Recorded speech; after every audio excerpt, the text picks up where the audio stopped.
വിശുദ്ധ ലൂക്കോസ് എഴുതിയ സുവിശേഷം 1-ാം അധ്യായം 37-ാം വാക്യം.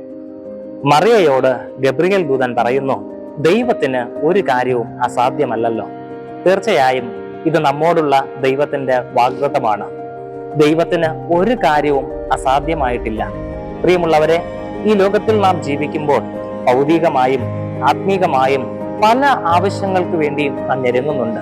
പലതിനെ ചൊല്ലി നാം വിചാരപ്പെടുന്നുണ്ട്. പലതും സാധ്യമാകുന്നില്ലല്ലോ എന്ന പരിഭവത്തോടോ സങ്കടത്തോടോ ഒക്കെ നമ്മൾ ജീവിതം നയിക്കുന്നുണ്ട്.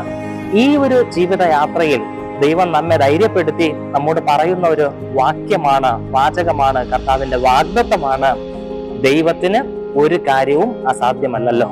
എങ്കിൽ ഞാൻ പറയട്ടെ പ്രിയമുള്ളവരെ, നമുക്ക് നമ്മുടെ ബുദ്ധിയിലും കഴിവിലും നമ്മുടെ അധികാരത്തിലോ മറ്റു പരിമിതികളിലോ ഒക്കെ ആശ്രയിക്കുന്ന അനുഭവങ്ങളെ ഒന്ന് കുറച്ചിട്ട് പൂർണ്ണമായി ദൈവത്തിൽ ആശ്രയിക്കുവാനായിട്ട് ശ്രമിക്കാം. ദൈവത്തിലാണ് നാം ആശ്രയിക്കുന്നത് എങ്കിൽ മനുഷ്യരിൽ ആശ്രയിക്കുന്നതിനേക്കാൾ, പ്രഭുക്കന്മാരിൽ ആശ്രയിക്കുന്നതിനേക്കാൾ സർവശക്തനായ ദൈവത്തിലാണ് നാം ആശ്രയിക്കുന്നതെങ്കിൽ ആ ദൈവം സകലവും സാധ്യമാക്കി നൽകും. അത് ജീവിതത്തിൽ അനുഭവിച്ച ഇയ്യോബ് ഇങ്ങനെ സാക്ഷ്യം പറയുന്നു.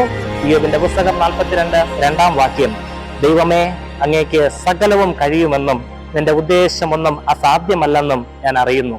അതെ, നമ്മുടെ സർവശക്തനായ ദൈവത്തിന് സകലവും കഴിയും. ആ ദൈവത്തിൽ അടിയുറച്ച് വിശ്വസിക്കാം, ആശ്രയിക്കാം. ആമേൻ.